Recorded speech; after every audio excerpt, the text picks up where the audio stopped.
Hello friends, कैसे हैं आप। मैं इनसाइट सिक्योर का दिसंबर महीने का ज्योग्राफी रिलेटेड सारे क्वेश्चंस डिस्कस कर रही थी। उसमें मैंने ऑलरेडी 15 से ज़्यादा क्वेश्चन डिस्कस कर लिए हैं, तो उसी सीरीज़ में ये आगे बढ़ाते हुए ये नेक्स्ट सेट ऑफ क्वेश्चंस हैं। देखिए, अगर आप ये सारे क्वेश्चंस जो कि ज्योग्राफी रिलेटेड हैं, सब मैंने सब्जेक्ट वाइज किया, तो मैंने ज्योग्राफी के सारे एक साथ डाल दिया है जो भी हैं, तो आप वो देख लेंगे तो आपका ज्योग्राफी का मेजर पोर्शन कवर हो जाएगा, specially how to answer right questions related to geography. ठीक है, तो उसी सीरीज़ में अब चलिए नेक्स्ट क्वेश्चन हम लोग डिस्कस करते हैं। तो क्वेश्चन है कि the soils of India are as diverse as itself. मतलब कि इंडिया का की जितनी डाइवर्सिटी है उतना ही ज़्यादा उसका सॉइल भी डाइवर्स है। और आपको साथ में ये भी बताना होगा कि क्या फैक्टर्स रिस्पॉन्सिबल है इसके पैडोजेनेसिस के लिए। ये सारे बात आपको अपने आंसर में लाना पड़ेगा। तो दो पार्ट है इसका, एक तो आपको डाइवर्सिटी बताना है असम के इंडिया के सॉइल का, और साथ में आपको ये भी बताना है कि कैसे कैसे वो डाइवर्स है। तो डाइवर्सिटी में आप लिखोगे कि इंडिया का सॉइल प्रोफाइल क्या है, उसका कैरेक्टरिस्टिक क्या है, और क्या क्या कौन कौन से क्रॉप्स ओन करते हैं। और एक मैप भी बनाना होगा आपको, जिसमें आपको दिखाना पड़ेगा वो सॉइल का डिवीज़न। फिर आपको मेंशन करना पड़ेगा कि क्या क्या फैक्टर रिस्पॉन्सिबल हैं पैथोजेनेसिस के, मतलब कि सॉइल फॉर्मेशन के। तो इसमें आपको इंक्लूड करना पड़ेगा क्या क्या मटेरियल, पेरेंट मटेरियल, मतलब ये फैक्टर्स इंक्लूड करने होंगे। पहला है पेरेंट मटेरियल, दूसरा रिलीफ, तीसरा है क्लाइमेट एंड नेचुरल वेजिटेशन। और इन सबको आपको आंसर्स के साथ एग्जाम्पल देना पड़ेगा हर एक फैक्टर के साथ। तो आंसर जो है उसमें आप पहले लिखोगे कि सॉइल जो है या पैडोजेनेसिस जो है, ये ग्रीक वर्ड पेडो या पेडोन से मिला है। इसका मतलब है सॉइल या अर्थ, और साथ में जेनेसिस जैसा आप जानते होंगे इसका मतलब होता है ओरिजिन। तो इसीलिए पैडोजेनेसिस मतलब soil development, soil evolution, soil formation या सॉइल जेनेसिस। अब जो सॉइल्स हैं, मेजरली इंडिया के सॉइल 8 तरह के होते हैं, लेकिन उनके कुछ सब कैटेगराइजेशन भी हैं, जैसे कि करेवा सॉइल, सब mountain soil, snow field, grey brown soil. लेकिन ओवरऑल 8 मेन सॉइल माना गया है ICAR के द्वारा। पहला है एलुवियल सॉइल। ये जो सॉइल है वो होता है सतलज, गंगा, ब्रह्मपुत्र प्लेन में देखा गया है। ये नर्मदा, तापी और ईस्टर्न वेस्टर्न कोस्टल प्लेन के तब भी देखा गया है। ये डिराइव होता है डेब्रिस से, हिमालय के, और ये वेल ट्रेंड है। इसमें बस फास्फोरस की डेफिशिएंसी होती है और इसका रंग ग्रे होता है या ऐसा होता है। ये जो है सबसे ज़्यादा सूटेड है किसके लिए, तो राइस, मेज, वीट, शुगरकेन, ऑयल सीड, ये सब ग्रो होने में। अब इसको फर्दर सब डिवाइड किया जाता है खदर मतलब कि न्यू सॉइल, और भंगर ओल्ड सॉइल। ठीक है, फिर नेक्स्ट है रेड सॉइल। रेड सॉइल जो है वो आर्कियन ग्रेनाइट से डेवलप हुआ है, और ये इसका सबसे ज़्यादा सेकंड लार्जेस्ट, मतलब पहला सबसे ज़्यादा लार्जेस्ट है एलुवियल सॉइल का एरिया, सेकंड है रेड सॉइल का। ये पाया जाता है आपके तमिलनाडु में, peninsula from Tamil Nadu in the south, Bundelkhand in the north, और Rajmahal in the east to Kathiawar in the west. ये जो है ऑमनीबस ग्रुप है। इसमें जो फेरस ऑक्साइड मतलब जो आयरन से रिलेट करता है वो प्रेजेंट रहता है। टॉप लेयर जो है इसका रेड होता है, लेकिन उसके नीचे येलो कलर देखा गया है। ये जो सॉइल है वो डेफिशिएंट होता है फॉस्फेट, लाइम, मैग्नीशियम, ह्यूमस और नाइट्रोजन में। सॉइल जो है वो यूज़ किया जाता है किसमें, तो wheat, cotton, pulses, tobacco, millets, orchard, potato and oil seeds. Next है हमारा ब्लैक और रेगुलर सॉइल।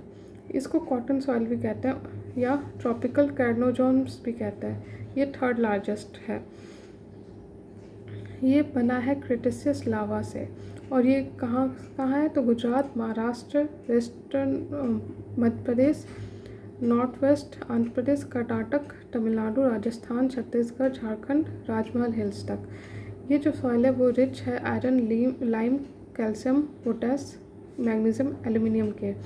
इसमें वाटर कैपेसिटी रिटेन करने की अच्छी कैपेसिटी है, और इसलिए ये अच्छा है cotton cultivation, tobacco, citrus fruit, castor और लाइन सीड के लिए। नेक्स्ट है डिजर्ट सॉइल। ये पाया जाता है राजस्थान, अरावली, गुजरात और सौराष्ट्र के रीजन में। इसमें लो ऑर्गेनिक मैटर होता है, और ये सॉइल जो है gives a high agriculture return. ठीक है, फिर लेटराइट सॉइल। लेटराइट सॉइल जो है वो सॉफ्ट होता है जब वो वेट होता है, लेकिन हार्ड हो जाता है ड्राई करने के बाद। ये पाया जाता है आपका वेस्टर्न घाट, राजमहल, ईस्टर्न घाट, विंध्या, उड़ीसा। ये मेनली उसी जगह पाया जाता है जहाँ पे बहुत बारिश होती है। इसलिए बारिश के कारण क्या होता है कि जो भी ऑर्गेनिक मैटर है वो ड्रेन आउट हो जाता है, तो इसलिए देखा गया है कि ये पुअर है इन ऑर्गेनिक मैटर जैसे नाइट्रोजन, पोटेशियम, लाइम, पोटेस। ये कल्टीवेशन यहाँ पे होता है राइस, रगी, शुगर केन और कैश्यू नट का। नेक्स्ट है माउंटेन सॉइल, जो कि होता है दिस सॉइल्स आर इमेच्योर और डार्क ब्राउन। इसका ह्यूमस लो होता है, एसिडिक होता है। फिर नेक्स्ट है रेड एंड ब्लैक सॉइल, ये डेवलप होता है ग्रेनाइट, ग्नेस या क्वार्टजाइट के से। ये प्री कैम्ब्रियन या आर्चियन इरा से डेवलप्ड हुआ है। ये सॉइल अच्छा परफॉर्म करता है अगर इसको अच्छे से इरीगेट किया जाए। रेड और ब्राउन सॉइल अब नेक्स्ट है, ये पाया जाता है राजस्थान और गुजरात में। ये बना है वेदरिंग ऑफ ग्रेनाइट, क्वार्टजाइट और जेनेसिस से। ये लूज होता है और इसमें आयरन ऑक्साइड होता है। अब नेक्स्ट है सब माउंटेन सॉइल, ये बेसिकली बना है क्योंकि जो डिपोजिशन या इरोजन होता है शिवालिक या लेसर हिमालय से, वो उससे ये बना है। ये स्ट्रेच करता है जम्मू से लेकर कश्मीर तक। बेसिकली ये तराई रीजन में पाया जाता है। ये बहुत ज़्यादा सपोर्ट करता है लग्जरियन ग्रोथ ऑफ फॉरेस्ट्स, लेकिन ये सॉइल इरोजन भी इसमें देखा गया है। नेक्स्ट है स्नोफील्ड, ये ऑफकोर्स आपको दिखेगा हिमालय, काराकोरम, लद्दाख और जस्कार रेंज में। ये बहुत इमेच्योर सॉइल होता है और इसलिए क्रॉप्स के लिए सूटेबल नहीं होते। नेक्स्ट है करेवा सॉइल, ये कश्मीर में देखा गया और साथ में भद्रवाह वैली में। ये fine silt, clay, boulder, gravel इसमें होता है और इसमें फॉसिल्स भी देखा गया है। इसको यूज़ किया जाता है सेफ्रन, आलमंड, एप्पल और वॉलनट के लिए। नेक्स्ट है पीटी एंड मार्सी सॉइल, ये ओरिजिनेट होती है ऐसे एरिया में जहाँ पे एडिक्वेट ड्रेनेज नहीं है। ये रिच होता है ऑर्गेनिक मैटर में और लेकिन सैलिनिटी भी बहुत ज़्यादा होती है। ये इसमें डेफिशिएंसी होती है पोटास और फॉस्फेट की। ये पाया जाता है सुंदरबन के डेल्टा, कोट्टायम, अलापुजा डिस्ट्रिक्ट में। नेक्स्ट है सलाइन और अल्कलाइन सॉइल, ये इनको रे ऊसर या कलर भी कहा जाता है। ये पाया जाता है राजस्थान, हरियाणा, पंजाब, यूपी, बिहार और महाराष्ट्र। सोडियम क्लोराइड और सोडियम सल्फेट जो बहुत प्रेजेंट होते हैं, ये लिग्यूमिनस क्रॉप के लिए सूटेबल है। तो आप जैसा आप देख सकते हैं इस मैप में, देखिए फॉरेस्ट और जो माउंटेनियस है ये इस एरिया में आएगा, ये जो जितना ग्रीन है।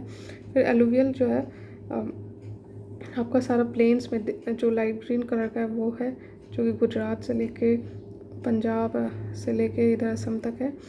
और साथ में ये जो कोस्ट है, कोस्ट के एरिया में भी है। नेक्स्ट है रेड सॉइल, रेड सॉइल आपको यहाँ पे दिखेगा, ये झारखंड से लेके तमिलनाडु तक, ठीक है। फिर नेक्स्ट है ब्लैक सॉइल, ब्लैक सॉइल देखिए गुजरात में है और इधर महाराष्ट्र, मध्य प्रदेश इस साइड एरिया पे है। तो ये लैटराइट सॉइल जो है अब वो किस किस एरिया में, वेस्टर्न घाट, फिर इधर, फिर नॉर्थ ईस्ट में भी थोड़ा सा, फिर इधर आपका उड़ीसा, वेस्ट बंगाल की तरफ। तो इस तरह से अपने और रेड सॉइल ऑफ कोर्स आपका राजस्थान की तरफ है, ठीक है। अब नेक्स्ट है कि क्या फैक्टर रिस्पॉन्सिबल है सॉइल फॉर्मेशन, जिसको हम लोग पेडोजेनेसिस भी कहते हैं। तो क्लाइमेट सबसे इम्पॉर्टेंट फैक्टर तो आपका क्लाइमेट ही है। ये इम्पॉर्टेंट रोल प्ले करते हैं in the genesis of soil, ठीक है। मतलब कि क्या पेरेंट मटेरियल है, टोपोग्राफी, वेजिटेशन, टाइम, ये सब फैक्टर्स हैं। उसके बाद टेम्परेचर, टेम्परेचर भी डायरेक्ट इन्फ्लुएंस है क्योंकि टेम्परेचर जो है सॉइल माइक्रो ऑर्गेनिज्म को भी असर करता है और डायरेक्ट इन्फ्लुएंस भी होता है, ठीक है। और साथ में वाटर लॉस या इवापोट्रांसपायरेशन, ये सब में भी एक टेम्परेचर मेजर फैक्टर है। नेक्स्ट है लिविंग ऑर्गेनिज्म, मतलब कि किस तरह का ऑर्गेनिज्म है वो भी इम्पैक्ट करता है किस पे, तो organic matter accumulation, profile mixing और बायोजियोकेमिकल न्यूट्रिएंट साइकिल में वो डिटरमाइन करता है सॉइल स्ट्रक्चर या उसकी फर्टिलिटी। फिर साथ में cycling of nitrogen and carbon, ठीक है। नेक्स्ट है पेरेंट मटेरियल, ये पेरेंट मटेरियल उसको कहते हैं जो कि जो रॉक या मिनरल मटेरियल जिससे सॉइल डेवलप हुआ उसको कहते हैं, वो भी इम्पैक्ट करता है सॉइल के टेक्सचर, केमिस्ट्री और न्यूट्रिएंट साइक्लिंग को। फिर टोपोग्राफी, टोपोग्राफी मतलब कैसे रीजन में वो डेवलप हुआ, वो इफ़ेक्ट करता है माइक्रो क्लाइमेट और एज वेल एज ड्रेनेज पे। मतलब कि मान लीजिए सॉइल का स्लोप कैसा है, वहाँ पे कितना किस माउंटेन के किस साइड में है, नॉर्थ साइड या साउथ साइड, तो उस पर कितना सन रेज पड़ रहा है, फिर ड्रेनेज कैसा है, ये सब भी डिटरमाइन करता है सॉइल का टाइप। लास्टली टाइम, ये टेम्पोरल कॉन्सिक्वेंस तो टोटली इम्पैक्ट करता ही है। देखिए जो डायग्राम आपको दिखा रहा है क्या क्या इम्पैक्ट कर रहा है, ओरोग्राफिक हो गया, ये टोपोग्राफी हो गया, क्लाइमेट हो गया, टाइम हो गया, पेरेंट मटेरियल, ये सब इम्पैक्ट करता है सॉइल फॉर्मेशन को। तो अब बात है कि प्रिंसिपल पैथोजेनिक प्रोसेस क्या क्या हैं। तो बहुत सारे हैं लेकिन 5 मेन है। उसमें से आपका इंक्लूड करते हैं लेटराइजेशन, पॉडजोलाइजेशन, कैल्सिफिकेशन, सैलिनाइजेशन एंड ग्लेजाइजेशन। लेटराइजेशन जो है ये देखा गया है ट्रॉपिकल और सब ट्रॉपिकल एनवायरनमेंट में, जहाँ पे बहुत ज़्यादा टेम्परेचर और बारिश होता हो। इसमें क्या होता है कि लार्ज अमाउंट ऑफ वाटर जो है वो मूव करती है सॉइल के थ्रू, और इसके कारण लीचिंग देखा गया है। Almost all of the by products of weathering, चाहे वो सिंपल कंपाउंड हो या न्यूट्रिएंट आयन हो, वो ट्रांसलोकेट हो जाता है बारिश के पानी के मूवमेंट के कारण। जो सिर्फ 2 एक्सेप्शन है, मतलब कि आयरन और एल्यूमिनियम हैवी रहते हैं तो ये बच जाता है। तो इसके कारण जो है ऐसा सॉइल जहाँ पर लेटराइजेशन हुआ है वो रेडिश कलर दिखता है। हैवी लीचिंग से क्या होता है कि उनका एसिडिक पीएच जो है वो हैवी लीचिंग के कारण, because of the net loss of base कैसन, तो उनका एसिडिक पीएच बढ़ जाता है। फिर नेक्स्ट है पोडजोलाइजेशन, ये कोल्ड या मिड लैटिट्यूड क्लाइमेट में देखा गया है।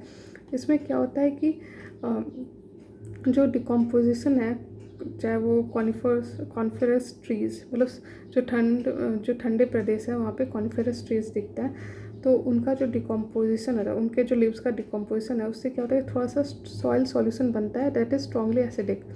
ये एसिडिक सॉइल सॉल्यूशन जो है वो क्रिएट करता है प्रोसेस ऑफ एल्यूविएशन या लीचिंग।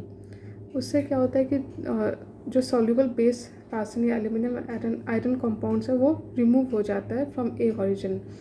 तो ऊपर का तो हट गया, तो क्या होता है एक सब लेयर बन जाता है, creates a sub layer in the A horizon that is white to grey in colour, और इसका ये ना इसमें सिलिका सैंड बहुत होता है।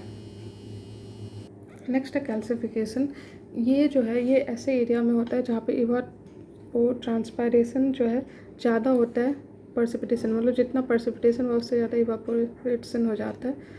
इससे क्या होता है कि अपवर्ड मूवमेंट होता है डिजॉल्व अल्कलाइन सॉल्ट्स का ग्राउंड वाटर से, और साथ में जो पानी है बारिश का उससे एक डाउनवर्ड मूवमेंट होता है। इससे क्या होता है कि जो इसका नेट रिजल्ट होता है, नीचे से इवापोरेशन, ऊपर से बारिश, तो इसका जो नेट रिजल्ट होता है वो होता है कि deposition of translocation cation in the B horizon. In some cases this deposits can form a hard layer called caliche. तो इस तरह से ये फॉर्म करता है ये सॉइल, ठीक है। नेक्स्ट है सेलिनाइजेशन। सेलिनाइजेशन जो है वो सिमिलर है कैल्सिफिकेशन के, लेकिन सिर्फ एक ही डिफरेंस है कि जो सॉल्ट डिपॉजिट होता है वो बहुत क्लोज होता है सॉइल सरफेस के, और जो सेलिनाइजेशन है वो ड्रायर क्लाइमेट में होता है, जबकि कैल्सिफिकेशन वहाँ होता है जहाँ पे बारिश होती हो। फिर नेक्स्ट है ग्लेजाइजेशन, ये होता है जहाँ पे पुअर ड्रेनेज हो। इसमें एक्यूमुलेट होता है organic matter in the upper layer of the soil. In lower horizons mineral layers are stain blue grey because of chemical reduction of iron. तो इस तरह से हम लोगों ने सॉइल का पूरा पढ़ लिया। अब नेक्स्ट है कि जो ड्यू टू मतलब हम लोग का जो क्लाइमेटिक कंडीशन है वो बहुत वेराइड है, तो उससे इंडिया का जो नेचुरल वेजिटेशन है वो बहुत ज़्यादा उसका रेंज है। तो हम लोग को एलाबोरेट करना है कि अलग अलग क्या क्या वेजिटेशन है इंडिया में, और साथ में उन पर थ्रेट्स क्या क्या हैं। तो आपको लिखना होगा, पहले जो मैप तो परमानेंट है वो तो आपको करना ही होगा ज्योग्राफी के केस में। उसमें सिंपल रिप्रेजेंटेशन मैप डालिए और साथ में एक्सप्लेन कीजिए डिटेल में द टाइप ऑफ वेजिटेशन, और अकाउंट कीजिए मेजर क्लाइमेटिक फैक्टर जिसके कारण वैसे वेजिटेशन हुए, और क्या क्या फ्लोरा एंड फौना हर एक वेजिटेशन में मिलते हैं।